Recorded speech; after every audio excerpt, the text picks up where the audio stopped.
nghiêng về đội tư lệnh 969 rất căng thẳng.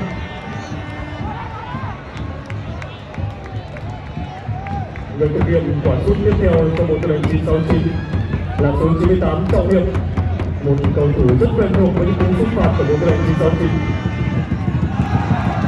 Và nếu như Trọng Hiệp dứt điểm thành công trong pha bóng này, chiến thắng chung cuộc thì sẽ ghi dành cho đội tuyển bộ tư lệnh 969. Trọng Hiệp dứt điểm và người tỷ số 3-1. Và một chiến thắng của bộ tư lệnh 969. Rất cảm xúc, một trận thi đấu rất cảm xúc.